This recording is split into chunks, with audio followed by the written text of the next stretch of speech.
آنا ہوتا ہے۔ حکومت کا منصوبہ یہ ہے کہ اس عمل کے ذریعے اس بات کو یقینی بنایا جا سکے کہ لاہور میں چلنے والی کوئی گاڑی فضائی آلودگی کا سبب تو نہیں بن رہی، اور حکومت اس حوالے سے مکمل طور پر آگاہ رہنا چاہتی ہے۔ تاہم سوال یہ ہے کہ ایک مرتبہ اگر یہ عمل کامیابی سے مکمل ہو بھی جاتا ہے تو اس بات کی کیا گارنٹی ہے کہ کچھ عرصے بعد بھی یہ منصوبہ اسی طرح چلتا رہے گا؟ تو ڈی جی صاحب نے کہا ہے کہ ان کے محکمے کے لیے اس منصوبے کی پائیداری ایک بڑا چیلنج ہے، تاہم ان کا دعویٰ ہے کہ اس کو اس طرح ترتیب دیا گیا ہے کہ اس کی پائیداری کو یقینی بنایا گیا ہے، اور ابتدائی مرحلے میں گاڑیوں کی جانچ پڑتال اور انسپیکشن کا کام اے پی اے کر رہا ہے۔ تاہم آگے چل کر ہم منصف ٹیسٹنگ جو نجی لیبارٹریز اور گاڑیاں بنانے والی کمپنیوں کے ساتھ معاہدے کر رہے ہیں، پھر یہ کام پرائیویٹ سیکٹر کے پاس چلا جائے گا اور اے پی اے صرف انفورسمنٹ کرے گا۔ عمران حامی شیخ نے بتایا ہے کہ جو گاڑیاں پرائیویٹ سیکٹر کے ذریعے تصدیقی سٹیکرز لگواتی جائیں گی، ویسے ہی اے پی اے انفورسمنٹ کی طرف جاتا جائے گا اور اس کا بنیادی کام بھی ہو جائے گا۔ اے پی اے پھر یہ دیکھے گا کہ جن گاڑیوں پر سٹیکر نہیں لگے ہوئے ان کو جرمانہ کرے اور ان کی گاڑیاں بند کرے۔ ان کا کہنا ہے کہ اس طرح یہ منصوبہ چلتا رہے گا جس میں اس کا انحصار کسی حکومتی ادارے پر نہیں ہوگا۔ اس کے علاوہ اگر دیکھیں تو اس قسم کے منصوبوں کی تکمیل میں حکومت کے لیے سب سے بڑا چیلنج شفافیت کو برقرار رکھنے کا ہوتا ہے، اور مثال کے طور پر کیا اس بات کے امکانات موجود ہیں کہ کوئی گاڑی ٹیسٹ فیل کرنے کے باوجود پاس ہونے کا تصدیقی سٹیکر لگوا لے، اور جب یہ منصوبہ پرائیویٹ سیکٹر کے پاس چلا جائے گا تو حکومت اس بات کو کیسے یقینی بنائے گی کہ وہ کس مسلط کے تحت غلط گاڑیوں پر سٹیکر نہیں لگائے جا رہے؟ ڈی جی اے پی اے کے مطابق انہیں ان تمام امکانات کا ادراک تھا، اس لیے اس منصوبے کو اس طرح ڈیزائن کیا گیا ہے کہ اس میں شفافیت کو یقینی بنایا جا سکے۔ اس میں کوئی بھی کاغذی کارروائی نہیں ہے اور اس میں تمام تر ڈیٹا ڈیجیٹل ہے۔ ہر قسم کا ڈیٹا ڈیجیٹلی ٹرانسفر ہوتا ہے اور اس کے ہر زاویے سے تصدیق کی جا سکتی ہے۔ انہوں نے بتایا کہ ہر سٹیکر کے اوپر ایک کیو آر کوڈ دیا گیا ہے، اس کی مدد سے یہ معلوم کیا جا سکتا ہے کہ وہ گاڑی کہاں پر کس وقت اور کب ٹیسٹ کی گئی، اس کا ایمیشن لیول کیا تھا اور کتنے عرصے بعد اس کو دوبارہ ٹیسٹ ہوا تھا۔ عمران حامی شیخ کے مطابق گاڑی کو موقع پر ٹیسٹ کیا جاتا ہے اور اس کی نمبر پلیٹ کی تصویر اور اس کے ٹیسٹ کی تصویر لے کر یہ تمام ڈیٹا ایک موبائل ایپ میں داخل کی جاتی ہے، اور اس ایپ پہ صرف لائیو تصویر ڈالی جا سکتی ہے، لائبریری سے لے کر تصویر نہیں ڈالی جا سکتی۔ اس طرح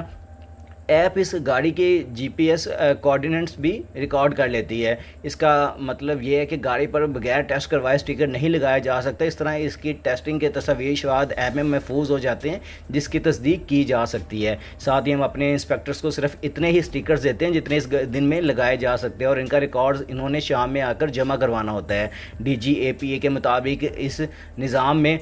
تصدیق کو مزید بہتر بنانے کے لیے اس منصوبے کے hosting rights Punjab information technology board کے پاس ہیں۔ وہ ایک تھرڈ پارٹی کے طور پر اس تمام ڈیٹا کی تصدیق کر کے اس میں کسی بھی قسم کی کوتاہی کی نشاندہی کر سکتا ہے، اور ڈی جی اے پی کے مطابق یہ تاثر غلط ہے کہ پرانی گاڑیوں پر یعنی کہ ہر حال میں ایمیشن ٹیسٹ میں فیل ہو جائیں گی۔ ان کا کہنا تھا کہ اس کا تعلق گاڑی کے پرانے یا نئے ہونے سے نہیں ہے، اس کا تعلق اس بات سے ہے کہ گاڑی کی دیکھ بھال وقت پر اور کتنے اچھے طریقے سے کی گئی ہے۔ اس کے لیے ضروری ہے کہ اس کا آئل وغیرہ وقت پر تبدیل کیا جائے اور اس کے فلٹرز وغیرہ اور دیگر پرزہ جات وقت پر بدلے جائیں۔ عمران حامی شیخ صاحب کے مطابق ان کے مشاہدے میں ایسی بہت سی گاڑیاں آئی ہیں جو نئی ہونے کے باوجود ٹیسٹ پاس نہیں کروا سکیں، جبکہ کئی پرانی گاڑیوں کا ایمیشن لیول انتہائی موزوں تھے۔ ان کا کہنا ہے کہ اگر کسی گاڑی پر ایمیشن ٹیسٹ میں فیل ہو جاتی ہے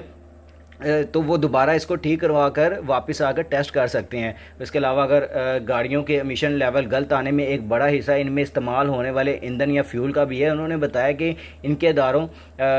کا جو گاڑیوں کو چیک کرنے کے ساتھ ساتھ شہر کے پیٹرول پمپس کو بھی چیک کر رہا ہے تاکہ فیول کی کوالٹی کو بہتر بنایا جا سکے۔ لاہور میں لگ بھگ 13 لاکھ گاڑیوں کے ساتھ ساتھ تقریباً 50 لاکھ کے قریب موٹر سائیکلیں بھی سڑکوں پر چل رہی ہیں، جبکہ بھاری گاڑیوں کی تعداد اس کے علاوہ ہے جو ہر روز ایک بڑی تعداد میں باہر سے یعنی کہ لاہور میں داخل ہوتی ہیں۔ ڈی جی اے کے مطابق جو آپ کی بھاری گاڑیاں فضائی آلودگی پھیلانے کا ایک بڑا سبب ہیں کیونکہ یہ ایندھن کے طور پر ڈیزل استعمال کرتی ہیں۔ انہوں نے بتایا کہ ان گاڑیوں کو چیک کیے بغیر ٹرانسپورٹ کے دھوئیں میں آلودگی پر قابو پانا ممکن نہیں ہے۔ ان کا کہنا ہے کہ اے پی لاہور میں داخل ہونے والی تمام بھاری گاڑیوں کو ایمیشن کے لیے ٹیسٹ کرنے کے منصوبے پر کام کر رہا ہے، اور اس کے مطابق شہر کے داخلی اور خارجی راستوں پر ناکہ بندی کر کے ہر آنے والی گاڑی کو ٹیسٹ کیا جائے گا۔ اس کے بعد انہیں 7 روز کا وقت دیا جائے گا کہ وہ اپنی گاڑی کو ٹھیک کروائیں، اور اگر اس کے بعد بھی وہ اپنی ایمیشن ٹیسٹ فیل کریں گے تو ان کو لاہور میں داخلے کی اجازت نہیں ہوگی۔ ڈی جی اے کے مطابق DGEPA کے مطابق یہ تمام اس بڑے فیصلے کے حصے ہیں جس کا مقصد لاہور میں گاڑیوں کے دھوئیں سے پیدا ہونے والی آلودگی پر قابو پانا ہے۔ یہ معلوماتی ویڈیو اگر آپ کو پسند آئی ہے تو جلدی سے جلدی لائک شیئر اور کمنٹس کر دیا کریں، اور جس بھائی نے ابھی تک چینل کو سبسکرائب نہیں کیا وہ جلدی سے جلدی چینل کو سبسکرائب کر لیں اور بیل آئیکن کو ضرور دبائیں تاکہ لیٹسٹ ویڈیو آپ تک پہنچتی رہیں۔ انشاءاللہ ملتے ہیں نیکسٹ ویڈیو میں۔ اپنا اور اپنے آس پاس کے لوگوں کا خیال رکھیے گا اور دعاؤں میں ہمیں بھی یاد رکھیے گا۔ اللہ حافظ۔